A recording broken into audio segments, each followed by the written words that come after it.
Welcome to the Obesity Medicine Podcast with your host, Dr. Rentea, board certified in internal medicine and obesity medicine. Here, we talk about a path to metabolic health, and we have real conversations about chronic weight management and living a full life. Just a reminder, I am a physician, but I'm not your physician. So everything that's on this podcast is for informational purposes, but please go talk to your doctor about what's right for you. There is no medical advice being given on this podcast.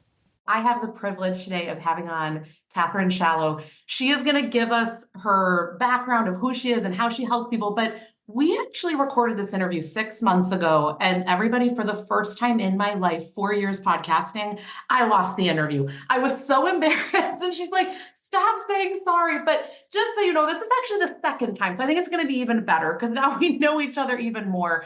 But Kathryn, can you start out telling everybody who you are and how do you help people? Because I've gotten to know you through social and I just love what you put into the world. Yeah, thank you. Yeah, so Kathryn Shallow, I'm a LPC, so licensed professional counselor in the state of Michigan. And I have been a therapist for 25 years. And for the last 15, I've really been focusing on bariatric mental health. So I myself had bariatric surgery 15 years ago, and that became the catalyst to kind of become a therapist focusing in on that particular aspect of mental health. I love that so much. And I'm not someone that's had bariatric surgery, but I've had obesity my whole life. I'm on the medications. Everything you talk about, I just want to say for anyone that's listening, I relate to all your content, how you talk about things, how you relate to things. So if anyone's listening right now, this is not just an episode if you've had bariatric surgery. I think the mental blocks are the same for all of us on this journey, to be honest. So one of the things I'm wondering if we can start is, do you see any kind of common challenges that people have either pre-surgery or post-surgery, kind of how they're thinking about food or different challenges that they have? Do you see any kind of common threads?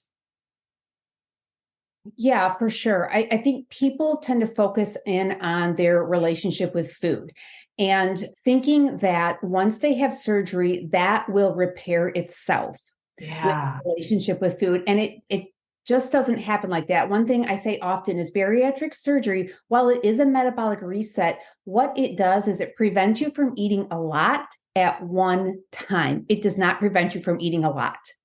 And so I think people are often surprised at the mental and emotional challenges that come after surgery, because there's this point where patients generally realize this didn't cure anything. This is a management tool for life, and that never ends. No matter if you've gotten to your maintenance weight or not, that is a management tool that you can utilize for the rest of your life, but it never is done. Yeah, I like that you bring that up. I always say the right tool at the right time. And I agree. It's like it is something that we're implementing, but everything is not necessarily changed afterwards. So I love how you brought this up. It won't repair itself, your relationship with food.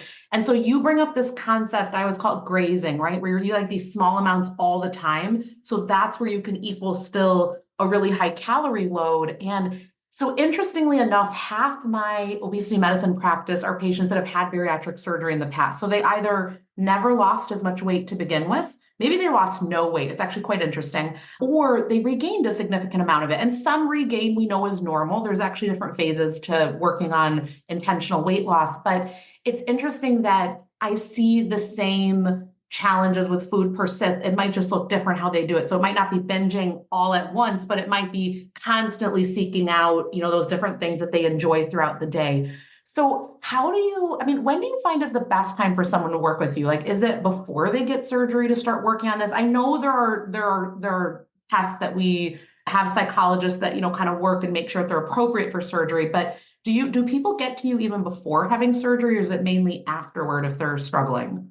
I do see some before surgery, but I think most people have made up their minds by the time they get to the point of deciding they're going forward with surgery. So the majority of people I see are after surgery. And I think one of the reasons why that is because I think as much as you can prepare for bariatric surgery and you can go on socials and you can look at people's experiences, you attend the educational classes, meet with all the different doctors and jump through the hoops.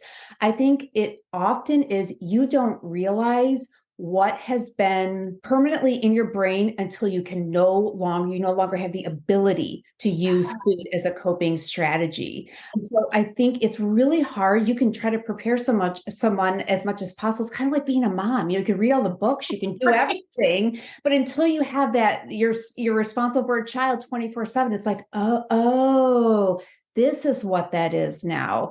And it takes people I think I constantly, when I do lives on TikTok, people will constantly comment, I did not realize this was so mental. I had, even through all the prep, I didn't realize this was so mental.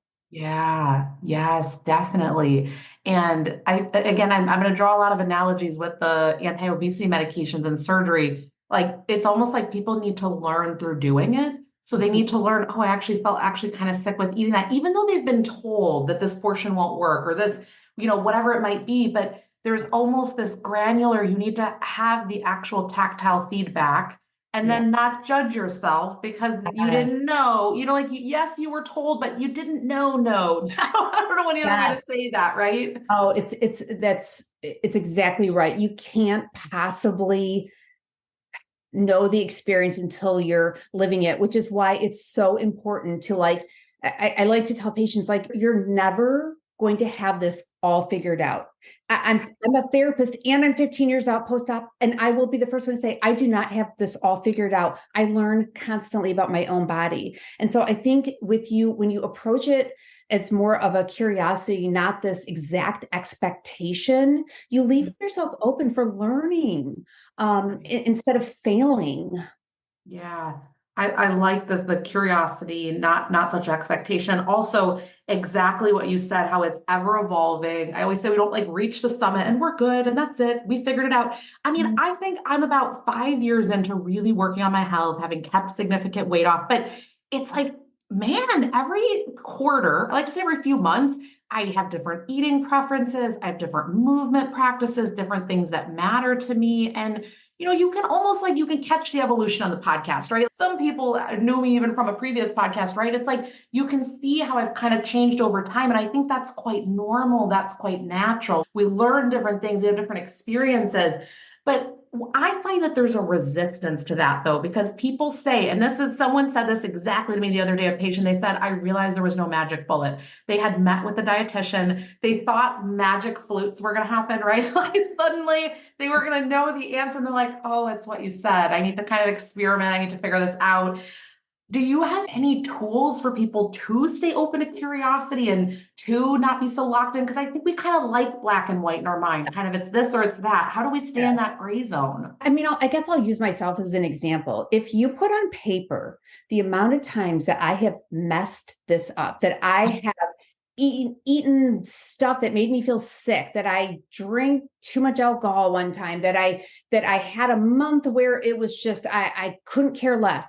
On paper, I would be a failure. I mean, if you look at all the different things that I have done in those 15 years, anyone might look at that paper and say, oh my God, she's failing. But if you look at my stats, if you look at my BMI, if you look at my height and my weight and all the things that I do are surrounding bariatric mental health, and you look at my physical appearance, you'd say, wow, she's been really successful. You can have success and failure going at the same time. Love that. Yeah. It's never all or nothing. And particularly, as you move through life, you might have children, you might get married, you might divorce, you might move. There's nothing stagnant in life. So there's no reason to think that weight loss or weight maintenance is going to remain stagnant. Yeah.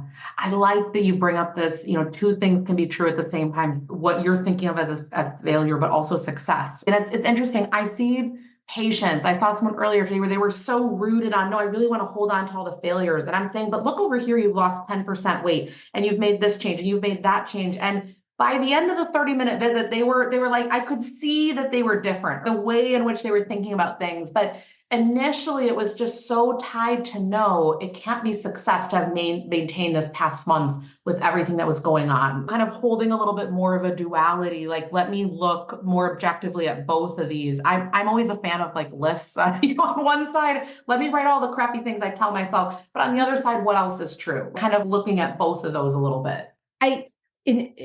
came up in a group, one of our group sessions a couple weeks ago, where one of the group members was talking about how she had lost, I think, about 100 pounds, 107 pounds. It was 107 pounds. And she, over the past years, 8 months or something, had gained back 7.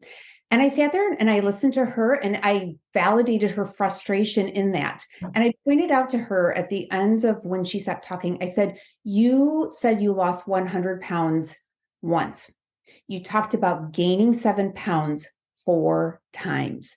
Why does 7 pounds gain get to trump 100-pound loss? Yeah. Because our brains are wired to critique and criticize and self-doubt and look at the negative. And so it really is a lot of mind shift work and pointing out the reality, the actual reality of what's going on with our bodies. And a lot of it is psycho ed and physical ed to say, like, there's nothing going wrong here. What you term going wrong is actually simply part of the process. Oh, I love that.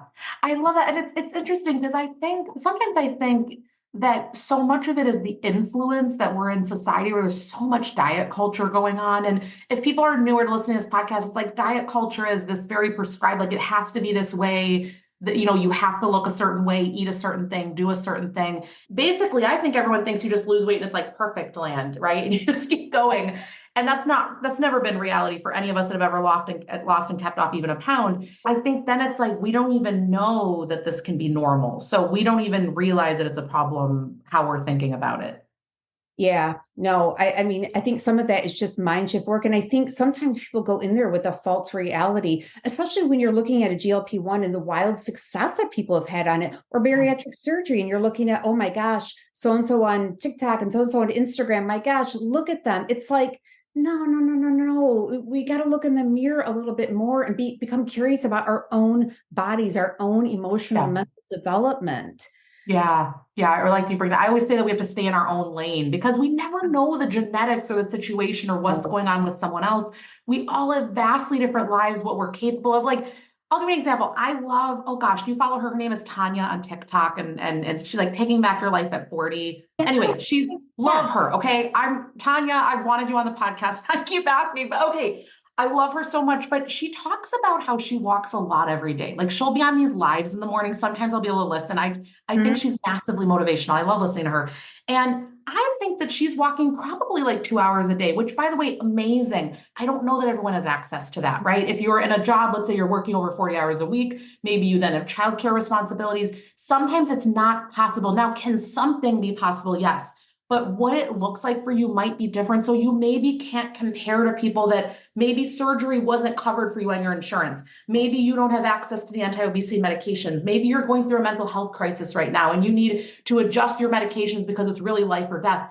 Those things are going to trump at the moment these other things. And so that's why I'm like, let's all kind of stay in our lane because it helps give a little bit more, grace is the only word I can think of, but compassion for where you're at. And ultimately, I think maybe you can tell me if I'm right with this, but I think that the research points to that if we're very critical to ourselves, we do not take as good health actions toward ourselves. Like we think it helps to beat ourselves up, but actually it leads to worse outcomes. Am I right with that? Like what I've read? It's just so self-defeating. It doesn't add anything into it. I mean, I have used the analogy because I've worked with patients from a bunch of different bariatric programs, all with different sets of instructions, all with different sets of, I mean, they're all different, none are identical. And you can line up people from each of those programs who started at the exact same height and weight, and you can give them, you can give them all different diet or the exact same diet. And in 1 year later, you're going to have 100 different end products. Yes. In the same way, I can be working with people from different programs and have people wildly successful from multiple programs and people really struggling from multiple programs. So it's such an individual journey. And I think where socials can benefit us by kind of bringing people together, it can also isolate people in their experience. And I think that's the drawback of the comparison game and the people saying, well, you should have lost this by now and you should be eating this by now. And it just doesn't flesh out. It's not really valid. And also it puts a lot of pressure, right? Because I think to myself, I think it's something we talked about last time, like I've always been someone that has lost very slow. And it's interesting because it's almost been good because my mind could catch up to what was happening with my body. But at the same time, I judged myself, right? Because I was like, well, everyone else can lose more than a pound or two per month. So why can't you do that? But Yes. you brought up something. There were two videos in the past that you made that were really impactful on me. And one of them, you were talking about how you facilitate a bariatric support group. And I want you to talk more about that too, because I hear all the success you're having. So one of the things you talked about is that people talk a lot about this fear of regain. And I think that this applies to everyone. And so what are you mentioned a good kind of what do you want the role of food to be? And I was wondering if you could address that because I think that people worry about regain and they don't know any ways to think about this differently. So I wonder what your thoughts are on that. I think there's a couple things when it comes to fear of regain. First, it's a valid fear because the numbers are high. So Right. it's a point that we want to consider. I Yep. think fear of regain often centers itself in diet culture because if you've been dieting for years or decades or your entire life, the pattern is that you lose this weight and your brain knows it's going to regain as soon as it's done. I mean, so that is the typical pattern until the next thing comes along, until you can lose that quick weight again and then regain or gain more. So I think, first of all, that fear is rooted in diet culture. So, I mean, when I think one of the things is to unlearn diet culture rules because we are programmed with diet culture rules. Even if someone's has not dieted their entire lives, you've been in the world enough to know what diet culture is and how it affects. So to reprogram some of those diet culture rules, I often will say the two goals of bariatric surgery is one to lose weight and the other is to live with that sustained weight loss. And that's the part that most people have the issue with. Yep. So, Yep. I mean, one of the questions I generally will ask is like, in the active weight loss phase, or as you're preparing for this, what role are you comfortable with food having in your life? Are you comfortable? Are you this person that is going to thinks that, baked chicken and broccoli is going to be on the table every day and that's all you want? Are you okay with stepping out of that and having a night a week where you enjoy date night with your partner? Are you okay with enjoying foods that come up periodically in holidays or special occasions? Where are you comfortable drawing the line? And that's going to look different for everyone. For myself, I'm not a restrictive eater. I'm not a proponent of restrictive eating. With that said, when someone is a restrictive eater, we generally start with how is that working? Tell me how the struggles, how is that working for you? And go from there. But I believe with this long-term sustained goal of living with weight loss, you got to be comfortable pivoting and shifting with the role of food. Again, it's not stagnant and it so often depends on where you are in life and what's going on in your life. Okay, so here's what I heard from you. It's what role do you want food to play? And you need to decide. So you need to throw away the like, I can't eat before this time, or I have to do this or that. Recreate the role. I can't tell you how much time I spend with patients on this. And by the way, you saying that question, I literally said it to one of my patients. They were going to go on a cruise, and I was like, I want you to have fun on that cruise. I want you to think about what role you want food to play. I want it to be freedom, but I want you to think beforehand. And that question, literally coming from you, it really helped redefine their entire trip. So I want to say thank you for that because they definitely, that by proxy got through to them. But I love this thinking you can write it because ultimately you're going to write your own rules anyway. It's just muddled by the mess that is diet culture, but you need to spend some time to kind of get clarity on that. So I love that you bring that up. And then you brought up in another video, something where I'm like, oh, this was so good too. You were talking about everyone's always like, here are my stats, right? Like this, how much I've lost and whatever. And you were like, this is what you said. You're like, those are your stats, but how are you? That's how you said it in your video. And Yeah. can you talk a little bit more about that? Because I think people need so much to hear this. Yeah. I mean, understandably, when you're going through weight loss and particularly with bariatric surgery, you're hyper focused on protein intake and hydration and calories, and you're being intentional about all of it. And so it can be in the forefront of your mind. But when they come see me and I will say like, okay, how was your week? How are you doing? Okay, well, I've lost 3 pounds. And like my doctor said that, and I'm like, no, I didn't ask what you weighed. I asked how you were doing, and we're more than our damn weight. And I think for many people, we have been told that our worthiness is attached to our body size for so Yeah. much of our lives that it is so ingrained. And I think some of, in therapy is dismantling, is separating worthiness from weight. There's so many examples of it, out. There's so much, weight bias out there, but I think that is one of the fundamental parts of a productive therapy is dismantling that relationship. And that when someone asks how you are, they're not asking about, how many ounces you lost at weight. They want to know how you're doing. Yeah.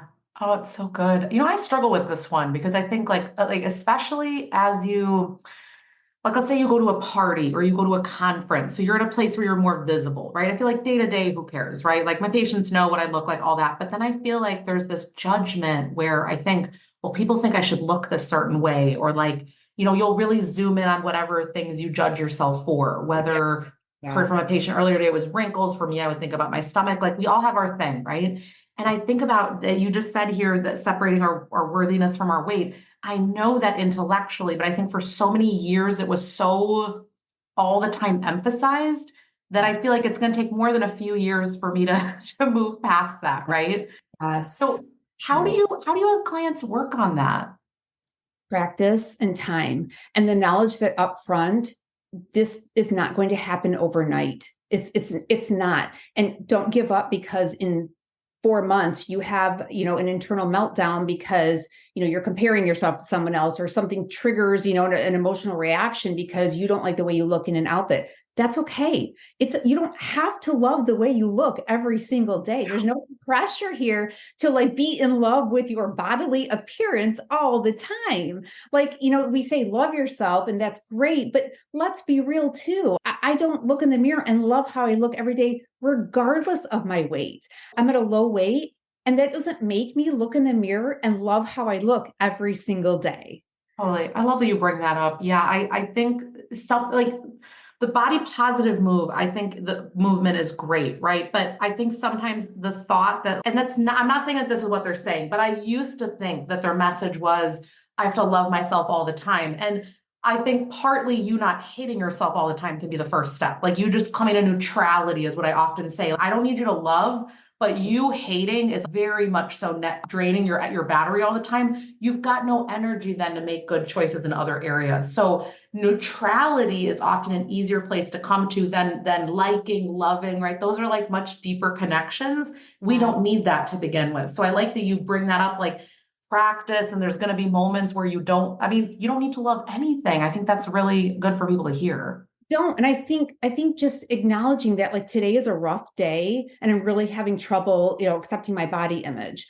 I think the other thing that happens too when we're kind of rebuilding our relationship with our own bodies, with our own physical selves, is like understanding and relearning how to trust our bodies. Because for people who've struggled with weight for a lifetime, and lots of my patients are people who have struggled for a long time, their lifetimes, we don't trust our bodies. We don't trust it to lose weight. We don't trust it to maintain weight loss. We don't trust our hunger, our fullness cues. We don't trust it at all. So part of like beginning to like yourself and enjoy yourself and not hate yourself maybe is like building trust up again with your own physical body. And I think that's something that often is undervalued and dismissed when it comes to weight loss and living with weight loss.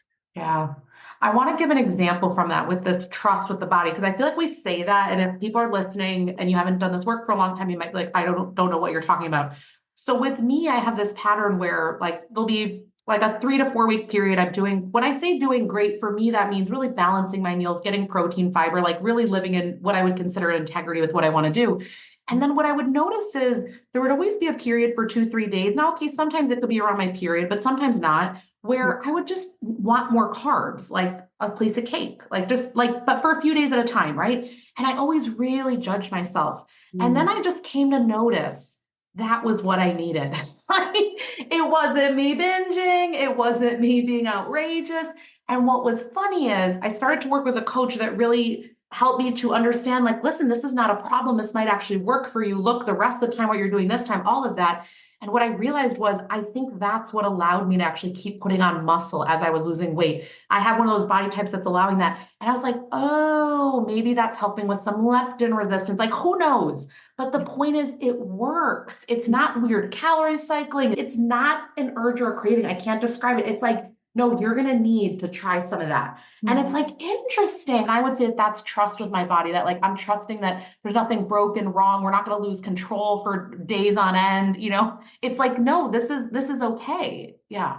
I get people asking, okay, I was so craving this and this, like, what's wrong? And I'm like, nothing. You wanted chocolate. Have it. That's a human experience. Like, there's nothing going wrong here. You can't, you can have surgery, you can lose weight.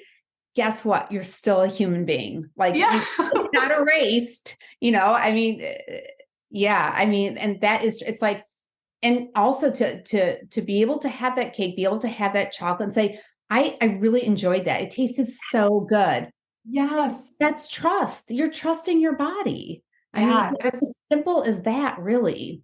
Exactly. It's a different experience when I know, like in the past, if I was like, I can't have that, it's forbidden. It's, the restrictive eating that we know never works and leads to the binge restrict cycle. But it would be like scarfed down very quickly, needing to have more because you never really enjoyed it, versus being like very slow and intentional and just very different experience. So, and I always say kind of, snobby with the extras, like I want it to be the best of the best. Like I'm thinking about cake right now because there was this bakery in Chicago that they've been around for 40 years. They were going to close, and like, I'd never had a piece of cake like that before. It was amazing. And it's like, this wasn't any old piece of cake, Yes. Yes. So it's just, Yes. it's interesting with that trust. I think another thing that you've talked a lot about, right? We kind of talked about this, but kind of just how chronic in nature this is. This is going to be for life, that you're going to have to manage this and figure it out. And, there's no sort of like going off track. You've talked before about, and I love the language you use for this, how if you've had a few days where you feel like maybe I'm not exactly on the track I want to be, that you'll get back to what you call disciplined eating. You might even log some food, not to be punitive, but just to kind of re-get awareness and how it's different than like what a dietitian would do, things like that. Can you talk more about that? Because I think that'd be really helpful. Yeah, actually, I brought this up in our group. We were talking about this because we had a discipline versus motivation and what the difference is. Oh, I love that. This past week. And one thing we kind of talked all about the examples of what people were doing. And I said, something I do is I'll choose a random day, maybe once every 3 to 4 months. I generally don't log my food or calories or track that. But what I will do is choose a random day, and I will, at the end of that day, go back and kind of log what I've eaten that day. And it's simply information gathering. I'm not tracking for any other reason to be like, what am I eating? Because I mean, obesity is a disease. And so if it's a management of the disease all the time. And so I can be a thin weight, but if I'm not managing or looking at it, it's not going to be long before the scale creeps up and I'm struggling again with trying to get my weight down. So I will often do that. The other thing I talk about with this discipline eating is that if I am struggling a bit, or if I'm really kind of off track and not feeling great about my food choices and kind of feeling like I'm going off the rails, I will default to discipline eating. And really, when I say that, what I mean is that I'm defaulting to a way of eating that I know feeds me emotionally, physically, and mentally. And that's going to look like high protein. It's going to look like healthy fats and carbs and adequate calories. I'm not restricting anything. I'm feeding my mind and my body fully so that I know it's energized and functioning properly, but I'm also eating in a way that I know is energizing me and not taking anything away from me. And I think that's sometimes when people say a reset, in my mind, that's kind of what a reset is. I'm going to, next 3 or 4 days, I'm going to eat in a disciplined way. And that might include planning what I'm going to eat, not all the time. It might include tracking, not all the time. I've been at this a while, so generally I just kind of know what I'm going to eat that day to kind of make it a more disciplined eating day. But yeah, I always want to make that distinction between discipline and restriction, because I don't believe in restriction at all. Yeah. Oh, I love that so much. Yeah, I describe, if I think about a time, like the times when, again, if I just know when I'm not feeling that great with what I'm doing. And it's exactly what you're talking about, where I'm like, okay, let's bring in the protein, let's bring in the veggies, right? It's not a time to withhold because you think you've been doing whatever. It's so fascinating, right? I always think of when you're in the snowstorm, what do they say? Like turn into the spin out. Don't be Yes, trying to turn the yes. opposite way, right? Right. Right. I mean, because weight loss for so many people has been punitive. Yeah. It's been a punishment. You can't have that because you need to be losing weight. And so we're conditioned to see weight loss as a punishment and restrictive. And if you're going to, I mean, one thing I'll say is I didn't get bariatric surgery to be on a diet for the rest of my life. I got bariatric surgery so I don't have to diet. And so a lot of that mindset comes with, again, dumping established food rules that have seeped down into your psyche for years or decades. And part of that is disciplined eating does not equal restriction or punitive measures. Yeah. Oh, you said so many great things today. I've pulled out so many gems just to name some of them, but that there's no end to this journey. We can think there are failures, but there really can be all these successes. Can both be true? Can we be curious? Can we recreate some of these not rules for ourselves, but just loving boundaries and like what discipline might look like and what feels good for us and all of that. So I know people are gonna have learned so much. Can you tell us a little bit about, we were talking about this before and I was like, wait, we've got to talk about this on the podcast. I know that you this past year, you launched a new bariatrics virtual support group. So can you tell us a little bit about kind of what was your thought when you launched it? What ended up happening? I'm just so curious to hear. Yeah. So I mean, I would get a lot of like instant messages or people emailing me asking, hey, can I set up a session with you? And I'm a psychotherapist in Michigan. I can't provide psychotherapy to individuals outside of Michigan. And Right. so kind of a good compromise was like, well, let me set up a group. Let me throw it out there, see what the interest might be. And so what ended up launching and happening was a group ended up being an over 40 group. And we are meeting for the last time this coming Sunday. We meet on Sunday afternoons because of all the different time differences. Right. It just seemed to work for everyone. And it's been amazing. We have been able to share, and it's a group that has gelled so well together. And the experiences that have been shared, I've looked at it more than once and thought, this is really why I love social media, is because this experience is bringing people together, bringing them out of isolation, bringing them together, allowing people to share. And I love hearing women say, and it is a group of all women, but I love hearing women say, I never thought of it like that. And providing these different perspectives of, sometimes you don't realize your food rules until someone else has a different food rule. Yes. And so when you hear, I love to watch the women's faces in this group as someone is saying something just wonderful. And I'm watching the other, like, it's so great to see those light bulb type moments and to really open people's eyes to like, what can this journey look like? It doesn't have to be awful and isolating. It can be fun. We can laugh about it. We can share experiences. We can, share our past. So it's been amazing. Most women's group want to continue. So I'm hoping to continue that and then launch another kind of beginning group, similar to that one. That is so nice to hear. I've run groups for years, and that's the best thing in the world when everybody's sharing. In fact, sometimes it's the best. I know I talk a lot on this podcast, but in real life, I like to actually sit back. I'm a little bit more of an introvert, kind of like to sit back and not like observing people, but I love to hear their stories. Like I'm very with it, if that makes sense, right? And I've always been part of a group thing. Even right now, I'm part of a year-long program.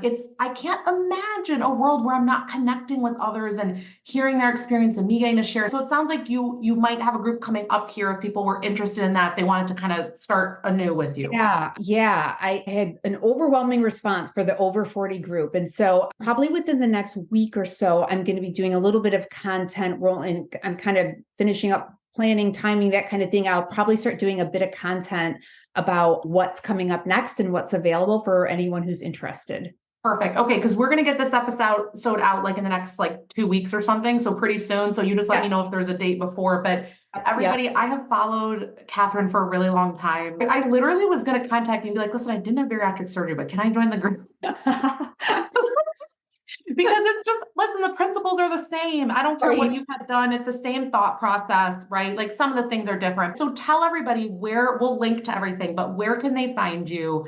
And then if someone's local to your state, how could they work with you? So kind of give us all the ways they can. So you can find me on TikTok. It's Callaway and then bariatric therapist. You can find me on TikTok. In my TikTok bio is my email. So you can directly email me or simply leave me a message on TikTok with your email. And I can get, if you're in Michigan, I can get information on insurances accepted and psychotherapy availability, that kind of thing. Or if you're not in Michigan, I can send you information on individual coaching or support groups that are coming up soon.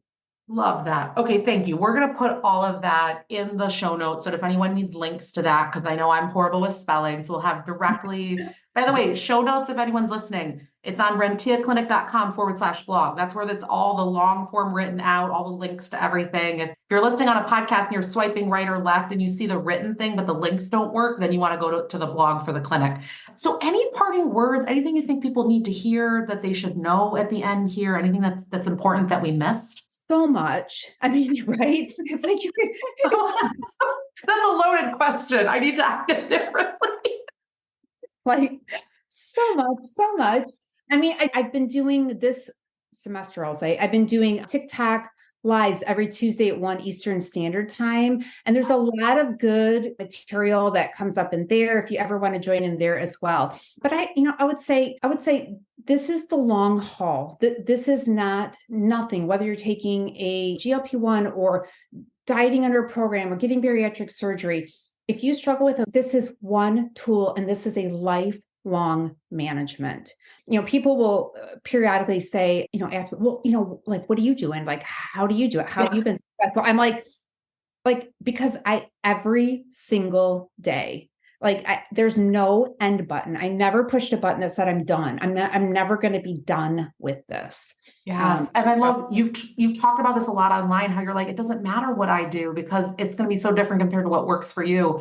That's why, yes, curiosity gets me when I watch the What I Eat in a Day, but I remember one of my favorite creators the other day, she did it. And I was thinking, it's either too little, too much, not what you like. I looked at it, I was like, I don't even know what she's doing. I could never eat like that. I did not make a comment, but, but the point is, that's why I've stayed away from those videos. They're so fun to watch, but you said it's going to be different for all of us, and take inspiration, but then come back to what might work for you because it's going to look different, right? You don't have to follow the blueprint of someone else. You take the instruction sheet they give you, and you put in the bullet points. Yes. So good. Well, I just want to say again, thank you so much for coming and doing this. I know everyone's going to love this. Thank you. Yeah, absolutely.